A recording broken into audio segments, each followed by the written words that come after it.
Oh, we are live on the Jake Botel Sports Experience on a Friday morning. Just doing a bit of my own production work as well, sharing the video.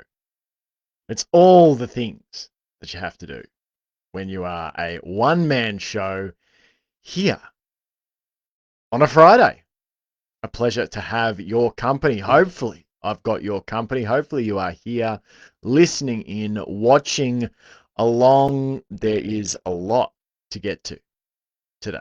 There's a lot to get to. We are going to preview the CFL week 12. Already 12 weeks in to the CFL season. Can't quite believe that.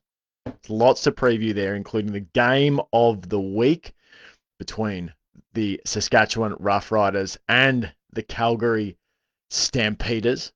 So looking forward to discussing all of that one. And we're going to do a bit of movie talk. We're going to talk about Primitive War, which if you haven't seen it, I saw it last night. Truly bizarre pitch for a film.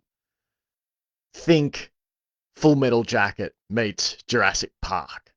We're going to talk all about that. And then we'll finish out the show with a quick look ahead to a bit of the other sport on this weekend, including AFL Round 24, the final round of the AFL Men's home and away season. We might get a look in at the AFLW as well. Round 2 happening there. So, plenty to talk about. Let's start off though with the CFL Week 12, my preview of all the games there. We start this morning. This game is already underway, but I'm going to preview it for you anyway. That is the Winnipeg Blue Bombers traveling to play the Montreal Alouettes. 5-4, the Winnipeg Blue Bombers. 5-5, Montreal. The last meeting between these two sides was in October of last year when the Blue Bombers travelled to Percival Molson Stadium, claiming a 28-27 victory in front of 23,000 people with a walk-off Sergio Castillo field goal. The injuries, as of now, Winnipeg have DB pair Nick Hallett and Jamal Parker. Wide receiver Dalton Schoen listed as out, with Peyton Logan, Micah Vanterpool, Cam Lawson all questionable. Montreal have an injury list you could barely fit on the neck of a giraffe, with wide receivers Tyson Philpott, James Letcher Jr., Austin Mack, DBs Marc-Antoine Duquois and Robert Kennedy, defensive linemen Mustafa Johnson, quarterbacks Davis Alexander and Caleb Evans, and offensive lineman Justin Lawrence all listed as out. Defensive back Kabian Ento, running back Sean Thomas Erlington, wide receiver Tyler Sneed are all available. The key stat in this matchup for me, the Alouettes average 84.8 yards per game on the ground this season, the third lowest in the CFL, ahead of only Hamilton and Toronto. When Davis Alexander is at the controls for this team with his full complement of wide receivers, 84.8 yards on the ground per game is actually more than enough. But with James Morgan likely playing the position on the weekend, and James Morgan, this will be his debut as the starter, I have a feeling that the Blue Bombers defense, who have allowed the fewest rushing first downs this season, might be able to force the Alouettes into the air and then into the danger of predictability. The key player in this game for me is Willie Jefferson.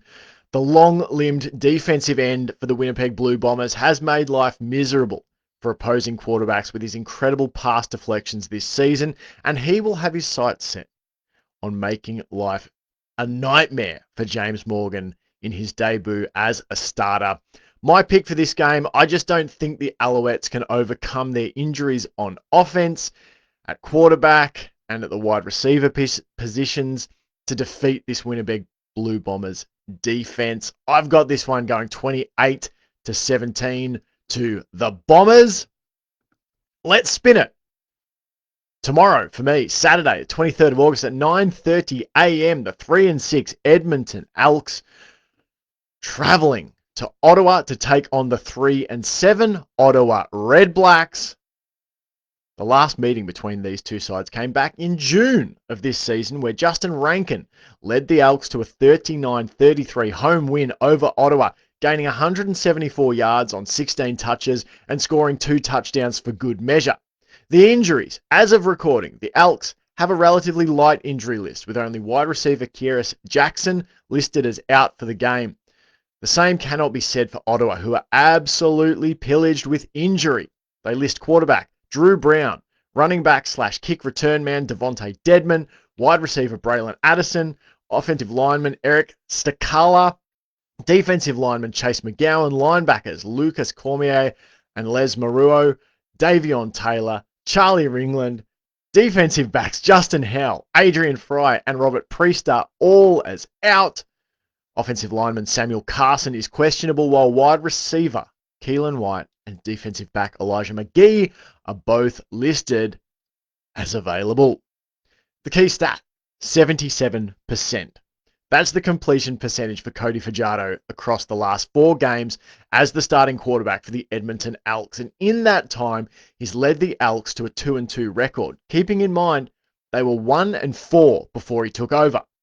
He's produced 26 of 33 for 346 yards, 2 touchdowns, no interceptions, in a 3-point loss against the league-leading Saskatchewan Roughriders, and that's a game in which he was sacked 8 times. So I think Cody Fajardo is playing exceptional football as the starter for Edmonton. He probably should have been the starter from the start of the season.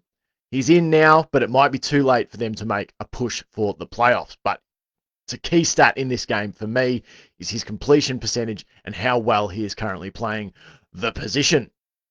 Key player, Justin Rankin, powerhouse Elks running back, tore the Red Blacks apart last time out, and he's coming off a massive 18-touch, 179-yard, 1 touchdown performance in a 28-20 victory over the Argos just last week. My pick in this one, I think Edmonton make it 3 wins in 4 weeks and 4 victories for the season. Injuries across the board for Ottawa and specifically at the quarterback position make it really difficult for me to see the hosts claiming this win. The Elks aren't perfect, but I think in Cody Fajardo they have a very capable quarterback. In Justin Rankin they have a game-winning weapon, and they'll do just enough on defense to get the job done. I've got this one 28-20 to Edmonton. That scoreline for the second week in a row for the Elks. We move to Sunday, 5 a.m. I've got to be honest, I won't be getting up to watch this one. I'll watch it on demand. The 5-5 BC Lions take on the 2-8 Toronto Argonauts. The last meeting between the two sides came back in September of last year when the Argonauts went to Vancouver and comfortably defeated the Lions 33-17, with their defense piling on 7 sacks and the offense outgaining BC 423 to 222 in total yards. Injuries. At the time of recording, BC Lions linebacker Adam Auclair, offensive lineman Michael Couture, and defensive back John Edwards Cooper, as well as offensive lineman Tyler Packer, are all out, while fullback Jacob Bone, defensive lineman Thibaut Debaye, Marcus Moore, wide receiver Jermaine Jackson, linebacker Maxime Royer, and offensive lineman Tyler Packer and Corey Woodruff are all available for Toronto. We saw wide receiver DeMonte Coxey, long snapper Adam Guillaume, running back Myon Williams, offensive lineman Ryan Hunter, George Moore, and Ryan Scavior, as well as quarterback Chad Kelly, all listed as out, while linebacker Winton McManus, defensive back Mark Milton, and defensive lineman Jordan Williams are all available. The key stat for me, 25. That's the amount of times Nick Arbuckle has been sacked this season playing quarterback for the Toronto Argonauts. That is 10 more than the next closest quarterback, Bo Levi Mitchell. By contrast, Nathan Rourke, the BC QB, has been sacked just 9 times in 10 games. BC's defense racked up 3 sacks last week in their win over Montreal, and I think they've looked more violent over the last 3 games than they have all season. So if Toronto can't find a way to protect Arbuckle, this could be a long, long afternoon for the pass slinger of the Argos. The key player, Micah Awe, set a brutal tone for the Lions on defense last week with 7 solo tackles and an interception, and I think he'll do so this weekend against the Argonauts. He leads the league with 74 tackles. That's 15 more than the next closest player, and he has typified BC's approach on defense in the last 3 games. He was absolutely, almost literally, shot out of a cannon in the game last week against Montreal. My pick for this game, I think that while they're an imperfect team, the BC Lions have the quarterback trump card in this contest. In a match where there's going to probably be plenty of opportunity to pile on the points, I'm going to back Nathan Rourke to get the job done over Arbuckle's Argos in a physical but free scoring contest. 33-27 to the BC Lions. The final game of the round. Sunday, 23rd of August, 9 a.m. The 8-1 Saskatchewan Roughriders travel to the 6-3 Calgary Stampeders. The Stamps coming off a bye. The last meeting between these two sides was back on the 12th of July in a game that was meant to be played the day before, but was postponed due to air quality issues. In that match, the visiting Stampeders jumped the Riders to lead 17-3 at halftime and ran out 24-10 winners. That is the only loss for Saskatchewan so far this season. Damien Alford racked up 6 catches, 156 yards, and 2 touchdowns to be one of the players of the game. Injuries in this match. Saskatchewan lists wide receivers Mario Alford and Sean Bain Jr., as well as offensive lineman Daniel Johnson and defensive lineman Nick Weeb as out, while running backs Mario Anderson, defensive lineman Micah Johnson, defensive backs Antoine Brooks Jr. and Nelson Lacombo, and quarterback Jack Cohn are available. For Calgary, they've got 5 players on the report list as available. Those are wide receiver Damien Alford, running back Eno Benjamin, offensive lineman Thomas Jack Cadilla, defensive back Ben LaBrosse, and quarterback Josh Love. Wide receiver Tevin Jones is listed as questionable, while wide receiver Dominic Rhymes, defensive backs Tyler Richardson and Adrian Green, and linebacker Adam Bighill are all out. The key stat, 16. That's how many yards the Rough Riders gained on the ground the last time these two sides played. That was 94.3 yards less than their season average, and it forced the Riders into offensive predictability in the passing game. Trevor Harris attempted 44 passes in that loss, their only loss of the season. That's 14 more attempts than his season average of 30. So they bullied them at the line. They stopped the run. They made Trevor Harris sling it around more than... And look, Trevor Harris is a great quarterback, but I don't think anyone in the CFL really wants their quarterback throwing 44 passes if they can help it.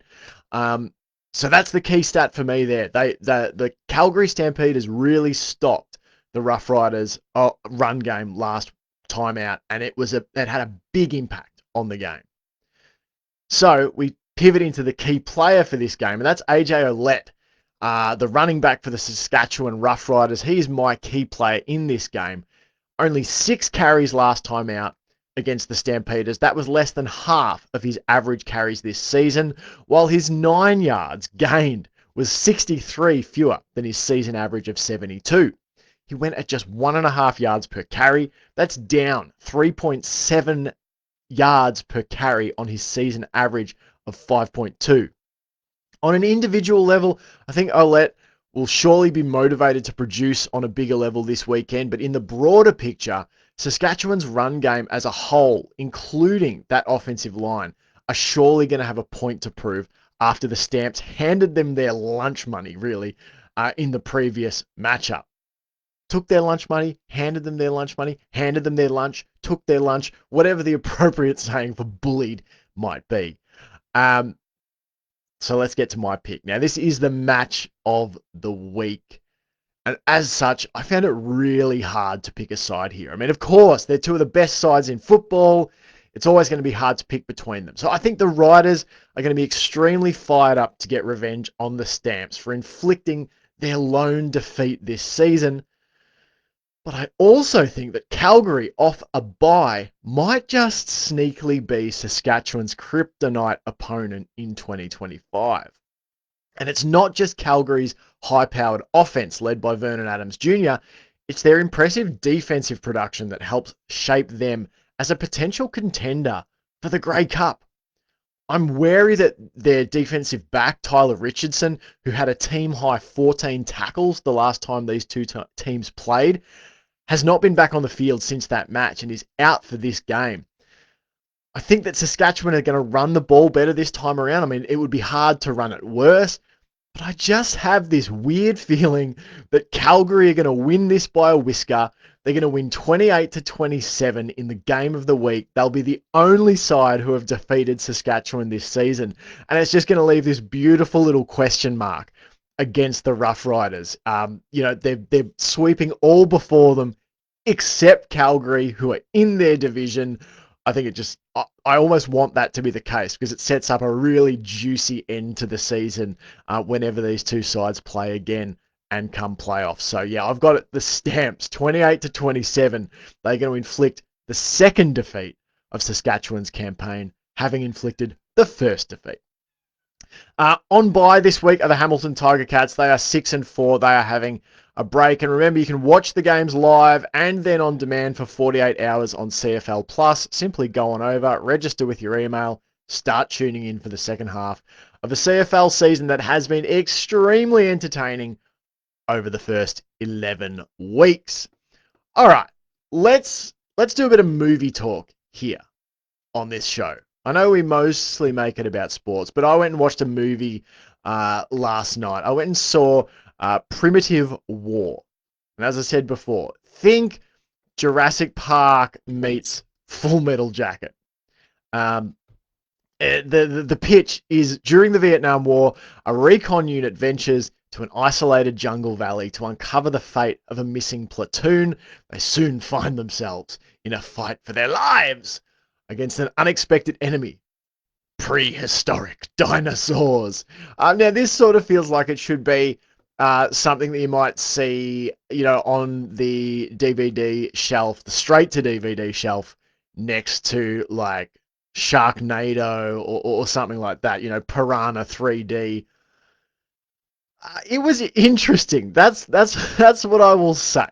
It was an interesting film to go and watch. Now, the cast, you will recognize Jeremy Piven. You will recognize Ryan Quanten, Australian actor who was in the TV series True Blood. I'll be honest, outside of those two, I didn't recognize a lot of the other cast. You had Tricia Helfer, who was playing a Russian scientist. I got to be honest, it's my first time seeing Tricia Helfer in anything. As I said, I've watched Ryan Quanten in True Blood. Haven't really watched him in anything since. And I'm aware of Jeremy Piven. Can't say I'm super familiar with anything and everything he's ever been in. But having said that, this movie, it sort of delivers on what it says it does. It's a Vietnam War movie featuring all of your favorite dinosaurs. It's an incredibly low budget film. It's, this is not a massive Hollywood production. I believe it was shot here in Australia. So I went into it. I've got to say, I watched the trailer probably 6 months ago. A trailer came out, a teaser for it. And I had relatively high expectations based on the trailer. Like, yes, it looked relatively low budget, but the pitch of it and the way they sold the story, the way they sold the action, the way they sold the dinosaurs, and the whole premise of it felt like something that was potentially going to get back to almost the origins, the seed of the idea that made the original Jurassic Park so great. Looking back on that original Jurassic Park film, what made that amazing was human beings trapped on an island with dinosaurs, and the claustrophobia of that we can't, the power's down, we can't escape the island, we can't leave this particular room or facility because we're going to get hunted down and killed by raptors or a T-Rex or whatever it might be. There was a huge amount of tension in that original Jurassic Park, and I've noticed over time that has actually been slowly eked out of the Jurassic movies. I think, you know, with the proliferation of the Jurassic World movies, you can kind of look back pretty fondly on Jurassic Park 2 and 3. I mean, Jurassic Park 1 to me um, is on a level all of its own. Me and some mates, like to do our top 10 films of all time. We do it maybe every couple of years. And Jurassic Park, I think, has been in my top 10 in the entirety of the time we've been doing that exercise. I think Jurassic Park stands as one of the all-time great films. Uh, and it stands up too, years and years later. I mean, we must be nearly 30 years on, 35 years on, from when the original Jurassic Park was released. So what it did so well was create a sense of terror, but there was a sense of fun in that terror as well. But I feel that over time, the Jurassic franchise has forgotten that there's meant to be a sense of terror in the fun. It's mainly now just a sense of fun and adventure and action. And as the story has sort of spread out and got bigger, and we've got, dinos going global, I think it's got further and further away from what made the original Jurassic Park great. What makes it one of my favorite 10 movies of all time, and that is that, the dinosaurs are terrifying, but the humans involved are almost more terrifying. The humans that think it's a good idea and have and wield the power to put dinosaurs back on the earth.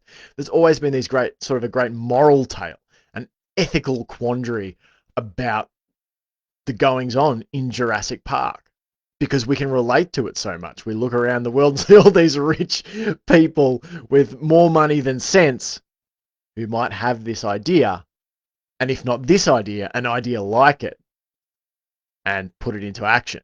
And then the rest of us have to deal with the carnivorous consequences. So when I watched the trailer for Primitive War, I thought, this looks like a movie that's going to get back to that sense of terror mixed with that sense of fun. This looks like an MA15 plus film. Not that that's necessarily important to me. I don't think it has to be a heap of blood and guts to be an effective dinosaur movie. Far from it. But it looked like it was going to carry with it a sense of threat that would be fun to go and sit in the cinema and watch. So I went in actually with relatively high expectations, which is probably unfair to go into with, too many low budget films, because they have so many resources and they will use them to the best of their ability. But having said that, I've watched a few low budget movies, in recent time. Hellboy the Crooked Man, a movie that got widely pasted. It's one of my favorite movies of the last 10 years.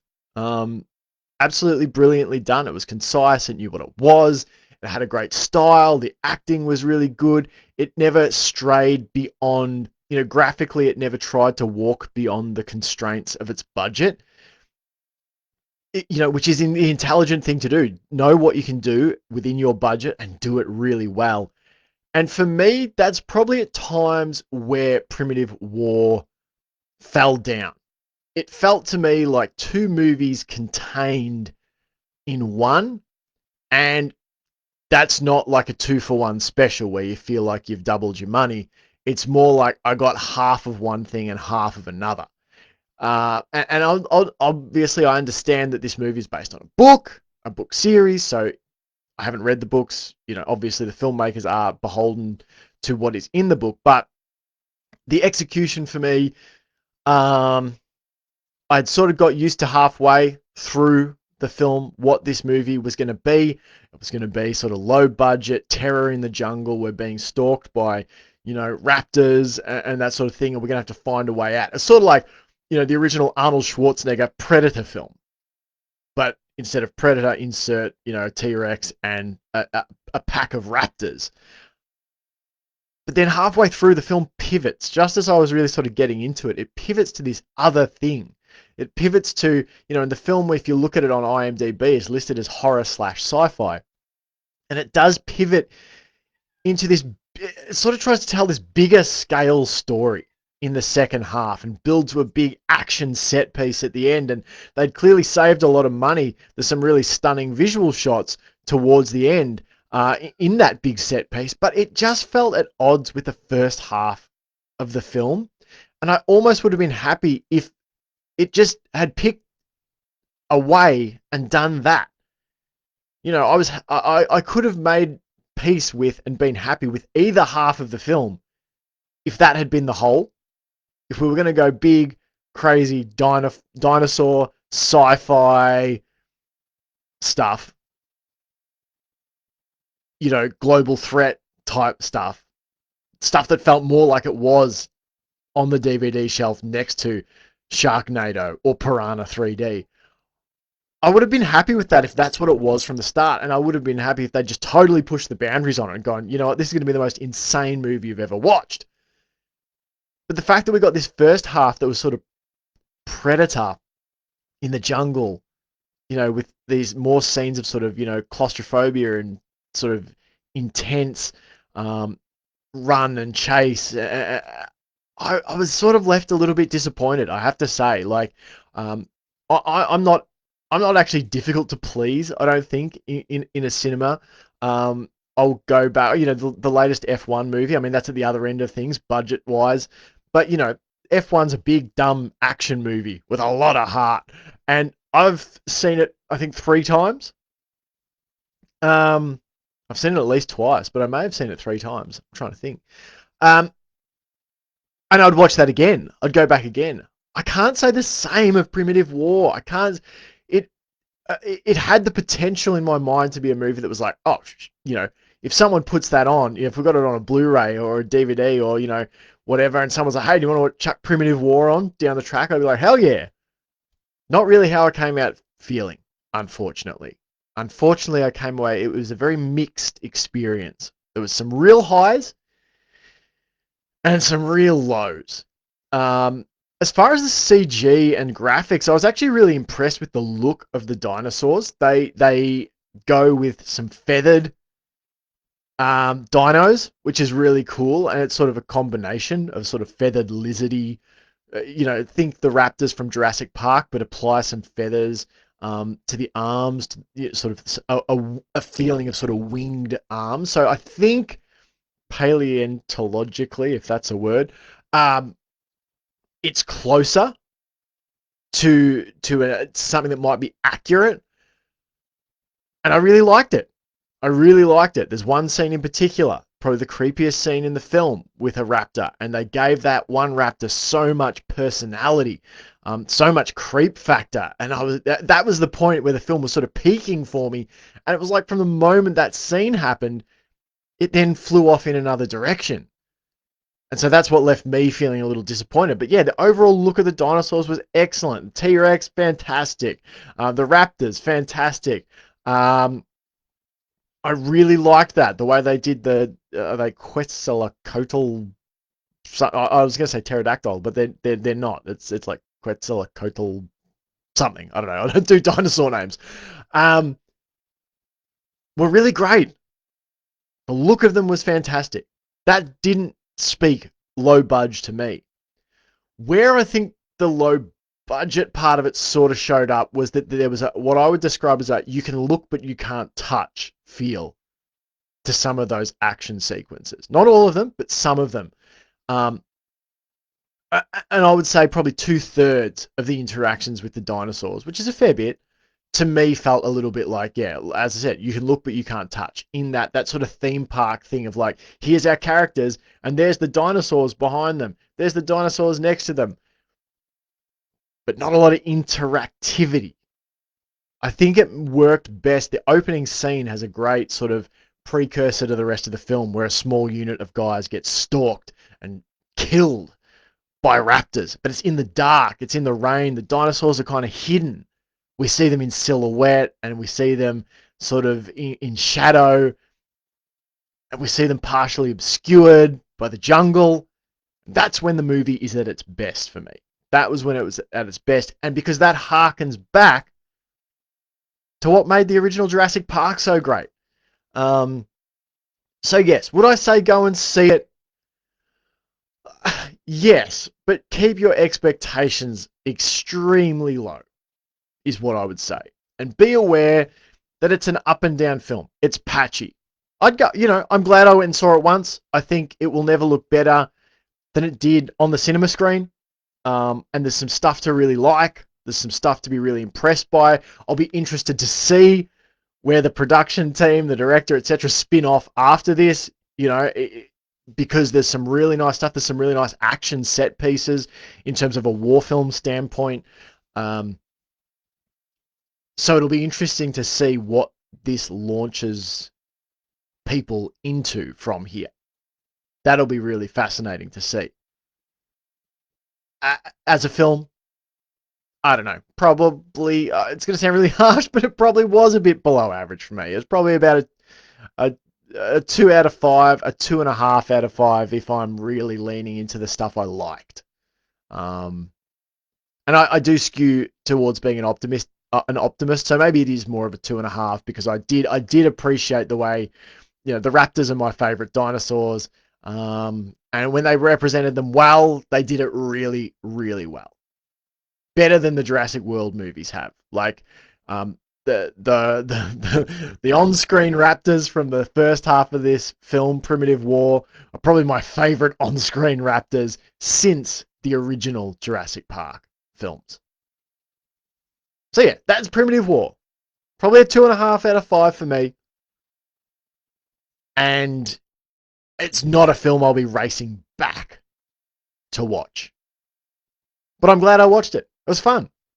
It's been fun actually hitting the cinema again. We've been going a lot more as a group, and it's fun.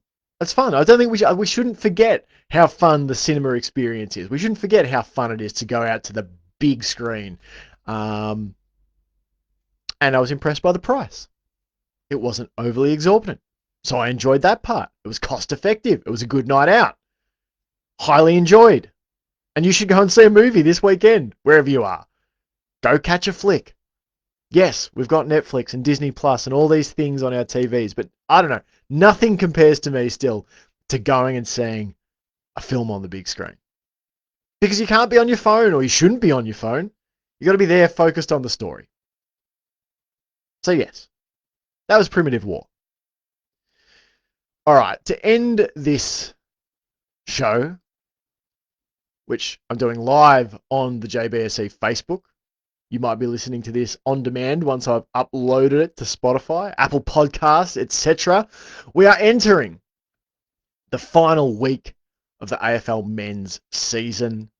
Carlton and Essendon played last night. I'll be honest, I didn't catch any of this. I don't catch a lot of games outside of my beloved Geelong Cats. I keep abreast of what's happening in the league. This one, Carlton won going away. Essendon led once in the match, and that was early in the first quarter.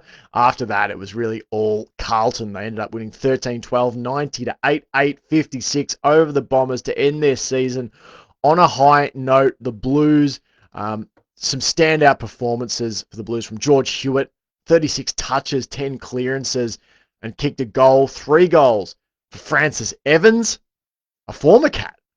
He had 19 touches, 5 marks, 5 tackles, and 2 clearances, and a goal assist to go with his 3 goals. And in fact, he was the equal leading goal kicker for the match with Essendon's Matt Guelphy. Tom De Koning, relatively quiet day for him. 16 hitouts, 4 clearances, 5 marks, 3 tackles, kicked it behind, had 15 touches. Going to be interesting. He said he's got a big week ahead of him. He, of course, has reportedly a massive offer on the table from St Kilda. There's been interest all season from other clubs as to whether the big, talented ruckman can be lured away from the Blues, so it'll be interesting to follow that storyline now that the season is Dunsky. That was the game last night. Tonight, Friday night, 7:10 p.m. at the MCG, Collingwood takes on Melbourne. And this, nothing to play for the Demons, but plenty to play for Collingwood. This, in some ways, could be a must. I'm just trying to do the math here. I think Collingwood, well, they're not safe. They're not safe if they lose Collingwood, by my math. Because if they lose this game, Collingwood, they're currently sitting fourth, but they are only one win ahead of the 8th placed Western Bulldogs, and they're only one win ahead of the Gold Coast Suns. Now, the Western Bulldogs and the Suns play on Sunday. Whoever wins that game, the Western Bulldogs and Fremantle play on Sunday. Assuming the Dogs win that and the Pies lose, the Pies would get jumped by the Dogs. Assuming that the Suns beat Port, depending on percentage, the Suns could jump the Pies. But add to this that Collingwood have to watch out for the fact that the Gold Coast Suns have an extra game yet to play. They have a make-up match left next Wednesday against Essendon. So Collingwood on 60 points. If they end the season on 60 points, yes, they could theoretically get jumped on percentage. They could definitely get jumped on percentage by the Bulldogs. They'll be close in percentage with the Suns, but the Suns could jump them by a game in totality. So this is a must-win for the Pies if they're going to guarantee themselves finals. A win locks it up, but a loss leaves the door open for the Collingwood Magpies, who have looked at times this season like the best team in football, to slide out the back door of the top 8 in the final week of the year, final week of the season. That would be insane. And their form hasn't been good. I think they've lost something like 5 of their last 6. 5 of their last 6 or 4 of their last 5. So that's nuts in and of itself. So I think Collingwood will get it done, but I have a feeling this could be closer than maybe people think. Melbourne have absolutely nothing to lose. They have had a really tough season, only the 7 wins out of 22 games. So they might just look to go into the off-season on a high. Tomorrow, I should say though, I'm going to pick the Pies by a whisker. I think they'll get it done and lock up their spot, which then puts the pressure back on the Western Bulldogs and, importantly, the Gold Coast Suns. Tonight as well. 2 games tonight. I don't mind this. I've enjoyed the double-header stuff from the AFL the last few weeks. They've been having the AFLW's had multiple games on the one evening. The men have had multiple games in the one evening. I don't mind this. So there's another game, 8:10 p.m. Port Adelaide hosting the Gold Coast Suns. Port, same boat as Melbourne. They've only won 8 games for the year. Finals are well and truly in the bin for them. They are playing out the string. Port Adelaide, they copped, I believe, a hammering. Was it last week? I'm just trying to think who they did play last week. But anyway, not important. The upshot of it all is that they are knocked out of finals. Gold Coast have everything to play for. So who knows? Ken Hinkley's last game in charge of Port Adelaide. Maybe Port make a stand for Ken. And then that really does put a lot of importance on that last game for the Gold Coast Suns against Essendon on Wednesday night. So I'm going to pick Gold Coast to win this game over in Port Adelaide. But if they let Port hang around to half-time, could get uncomfortable. Saturday at 1:20 p.m. North Melbourne, their final game of the season. They take on the league leading Adelaide Crows. The Adelaide Crows, obviously, they've had a massive week off the field with star player Isaac Rankin banned for 4 games for use of a homophobic slur. So he is banned 4 games. So they're without him. And that really puts his whole finals campaign in doubt, depending. If Adelaide win in week 1 of the finals, he will not be eligible to play in the grand final, is my understanding of the math. Because if they, this game against North is game 1. If they win the qualifying final in week 1 of the finals, then that leaves them only with a prelim and a grand final, 4 games. He would be out for all of them. I think Adelaide are going to come out angry. I think Adelaide are going to pummel the living piss out of North Melbourne. Be interesting if they didn't. But I think that they will. I don't know. I'm asking questions about this North Melbourne team. I don't think they've really improved much under former Hawthorn boss Alistair Clarkson. That's a hard sell. If they get pummeled in the last week of the year, they've won, I believe it's 5 games this year, drawn 1 in 22 matches. At a certain point in the season, I think I'd done the math, they'd won 12 games in 3 years or something, which was as many games as Geelong had won by like week 17 or something. I don't know. It's a hard sell for members, surely, to say, yep, we're backing in again. But then who do you go and get? It's not like there's a candidate out there knocking down the door, an obvious one. Unless, would they ever look at like a Ken Hinkley? Would they ever look? Nathan Buckley's already put his hand up. Which job has he put his hand up for? I'm just trying to think who's been sacked already. Someone's sacked their coach already. Why can't I think who it is? But it's happened. Nah, it's not coming to me. I've got old man brain. God. Melbourne. Melbourne is who they sacked their coach. Good God, we got there. Bit of radio silence, but yeah, we got there. Is there someone, do they see someone like, Ken Hinkley as an upgrade over Alistair Clarkson? Don't know. I don't think there's a really obvious name out there on the market. And maybe they'll just ride with it. Maybe they'll just say, look, we're going to go with Clarko another year. Maybe it makes sense. I suppose that's the play.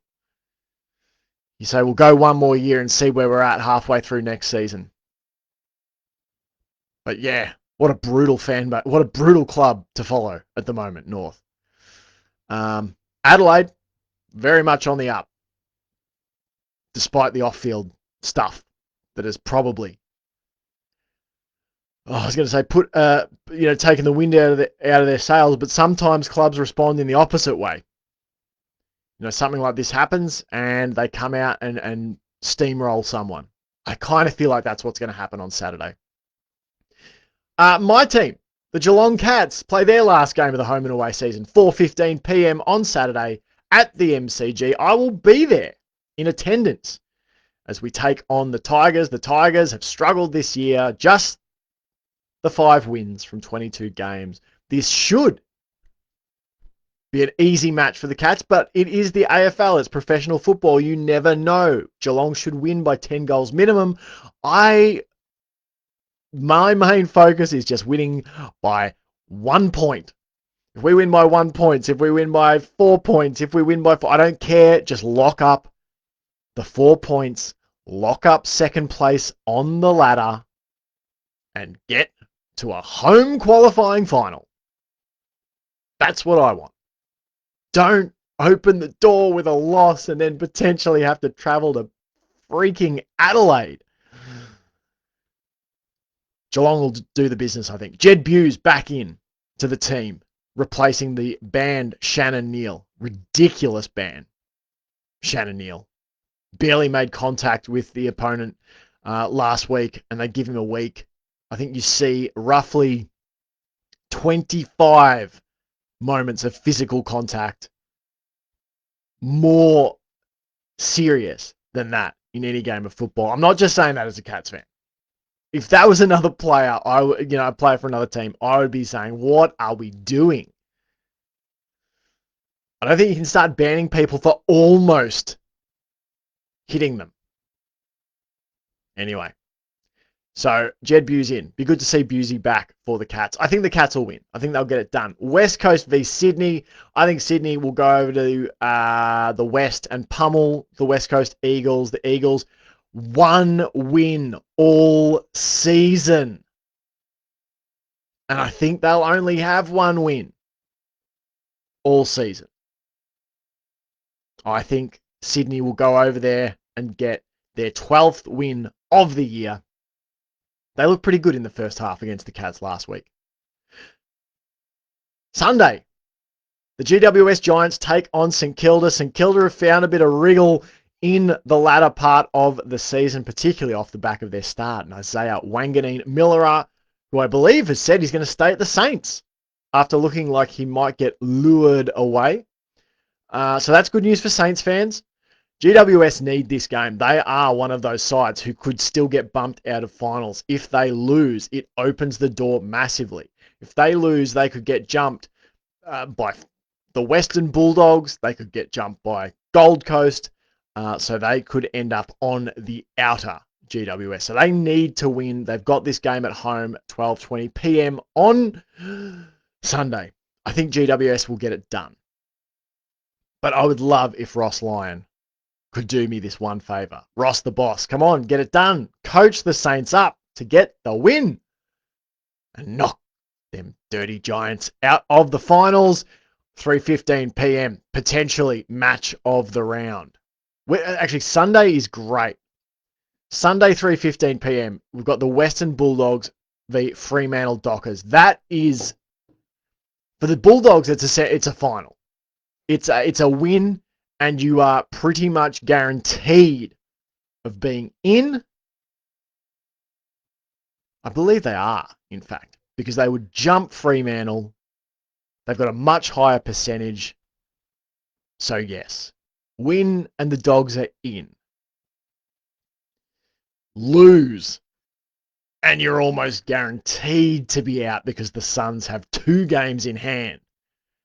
So this is a massive game. Massive, massive game. Essentially a final before the final.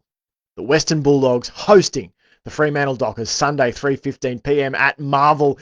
And then we head to Brisbane. Another potential match of the round. The Brisbane Lions hosting the Hawks. I hate the Hawks. I hate those scummy Hawks, but you know who else I kind of hate? Those scummy Brisbane Lions. So the Hawks travel up to Brisbane. Who will I be barracking for? Oh, I don't know. It's possible that Geelong could end up playing either of these two teams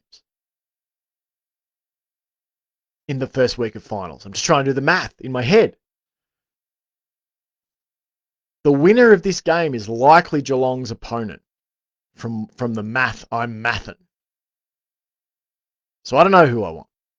I don't really care. I don't like Hawthorn. I don't like Brisbane. Ugh. I don't know. Hopefully it's a good game. That's what I'll say. Hopefully they beat the absolute crap out of each other. That's what I want to happen. Really physical game. Wears them out. And then, obviously, the last game of the season, Wednesday night, 7:20 p.m, Gold Coast v Essendon. Really interesting to see how these teams get up for this. They'll played Friday. Essendon played Thursday night. So they've got an extra day's break on Gold Coast, who are playing tonight. And then they've both got a front up again on Wednesday night. So, be really interesting. I think, for what it's worth, I think Gold Coast will go 2-2. 2 of 2. I think they will win both of the games against Port and Essendon. I think the one they're most likely to lose is tonight. Tonight against Port, but I think they're gonna win both. Yeah, and I think that game against Essendon will probably be non-competitive. Let's take a look at the AFLW, which will enter its second week of competition. If you're not following the AFLW, you really should be, because it's a great competition. It's compressed into 11 games. It shouldn't be. It should be larger than that, but it's not. No games Thursday night, no games Friday night. The AFLW will own Saturday with an absolute chunk of footy on Saturday. 1:05 p.m.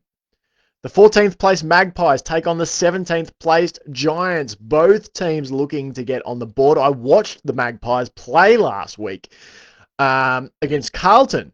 It was the Pies who looked hot to trot in the first quarter, and then they got absolutely blasted thereafter. The Blues came out and just shellacked them across the rest of the match. So they will be desperate to get on the board, the Pies. Likewise, the Giants. Then, this is a bit of an interesting clash. We have at 3:05 p.m. on Saturday, the Melbourne Demons host St Kilda. St Kilda, I believe it is, coming off a massive win last week over the Crows. The Saints. Surprising everyone by beating the Adelaide Crows 41-19. Nobody, and I mean nobody, would have expected that last week. No one. I'm here to tell you. So, the Saints coming in hot off that 41-19 win over the Crows. The Demons coming in hot off a 62-14 win over the Bulldogs. That is your game at 3:05 p.m. I tend to think the D's are going to get that job done at Casey Fields. At the same time as that match is going on, we will have the Gold Coast Suns in 12th place currently taking on the 8th place Sydney Swans at People First Stadium up on the Gold Coast last week. The Swans accounted for the Tigers 58-38 in one of the highest scoring games of the weekend. The Suns went down 20-35 to Daisy Pearce's West Coast Eagles over at the romantically named Mineral Resources Park in Perth. Oh, the mind just floats to romantic places, classic games unfolding at the eloquently named Mineral Resources Park. For what it's worth, I think the Swans will win this game against Gold Coast. 5:05 p.m. We've got Fremantle currently sitting in 6th, taking on the Brisbane Lions in 10th. The Dockers started the season with a 46-24 road win against Port Adelaide. Impressive result for the Dockers on the road over at Alberton Oval against the Power. So they're taking on a Lions team that went down by 4 points at home at Brighton Homes Arena in Ipswich to the Hawks last week. So big things for the Lions to prove. Couple of big losses for powerhouses of previous years. The Crows going down in the first week. The Lions going down in the first week. Dockers, they've always been a team on that fringe where you wonder if this is the year that the Purple Haze are going to rise up. I think the Lions will win this one, but I think it'll be a cracker over at the Fremantle Community Bank Oval in Perth. And 7:15 p.m, the prime time game between the Hawks, who had that win over the Lions last week, 33-29. They take on Carlton, who had that very impressive 45-21 win over Collingwood. This one will be played at Kinetic Stadium in Frankston. I actually don't know which way I'm going to lean on this guy. I think the Hawks. The Hawks are the favourites. Carlton were impressive. But I just think the Hawks aren't going to let Carlton move the ball and have as much command as they did last week against the Pies. Sunday, there's 4 games on Sunday in the AFLW. We've got the Tigers hosting the Western Bulldogs. The Tigers went down in that high-scoring game, 38-58 to the Swans at North Sydney Oval. The Dogs were handily beaten, 62-14 by the Demons. I've got this one going the way of the Tigers. I hope the Doggies can get a win, but that's the team I'll be cheering for, but I think the Tigers will get the job done. North Melbourne at 1:05 p.m. host Port Adelaide at Arden Street Oval. North Melbourne look like a certified death machine. I saw them play the Cats last week. They are just exceptionally good. Keep in mind, this is a team that has not lost a game of football that counts since the 2023 Grand Final. They went undefeated all last year, claimed their first premiership. They won last week down at Kardinia Park very handily against a very talented Geelong side. I think that North Melbourne will roll at Arden Street Oval against Port Adelaide. 2:35 p.m. Essendon, currently sitting in second place. They will take on the 7th place West Coast Eagles. Last week, Essendon put the hurt on the Giants, 85-29, up at Manuka Oval in Canberra. A lot of home sides lost last week. In fact, if you go through it, Carlton won at home, West Coast won at home, Sydney won at home. Then you had home losses for Geelong to the Roos, Giants to the Bombers, Dogs to the D's, the Lions to the Hawks, Port to the Dockers, St Kilda, the only other team that won at home. So it must have been 4 and 5 home teams win, I think, off the top of my head there. So this is a top 8 clash. 2nd v 7th at Windy Hill. I think the Bombers are going to get this one done, but it'll be a close game. I reckon it's going to be like 40-32 or something, the Bombers' way. We end the week with my team, 3:05 p.m. on Sunday. The Cats heading to Thomas Farms Oval in Adelaide to take on the Crows, who are going to be pissed off after their first week loss. They got housed 41-19 on the road at RSEA Park in Melbourne by the Saints. That doesn't happen too often to the Adelaide Crows, who are a powerhouse of the competition. I know Geelong lost, and maybe they'll be a bit peed off too, but the Crows have such a good track record.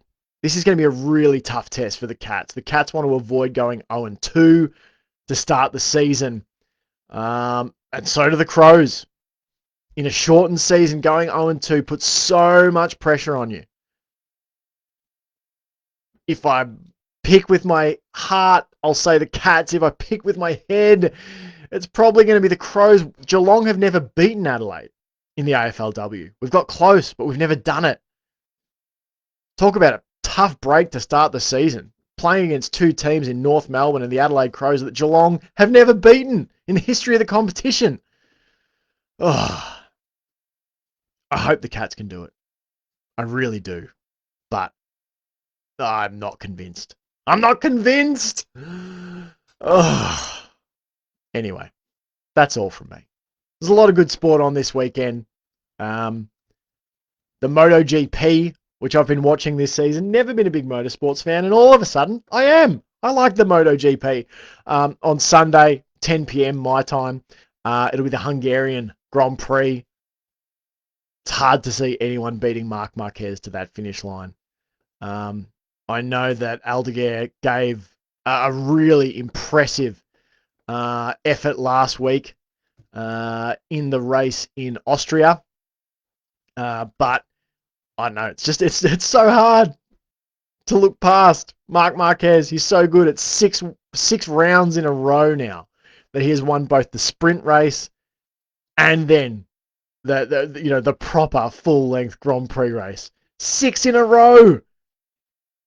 Unless he stuffs up, I just can't see it. I just can't see someone beating him head to head. he's got to have an issue in qualifying. He's got to have an issue at the start or something, or have a. He's just so good, and he's amazing to watch, and he should be celebrated. But it does make it a bit predictable. All right, this has been the Jake Botel Sports Experience, the Friday live show. I hope you've enjoyed it. Get out and see a movie. Go and watch some sport. Thanks for tuning in. Have a great weekend.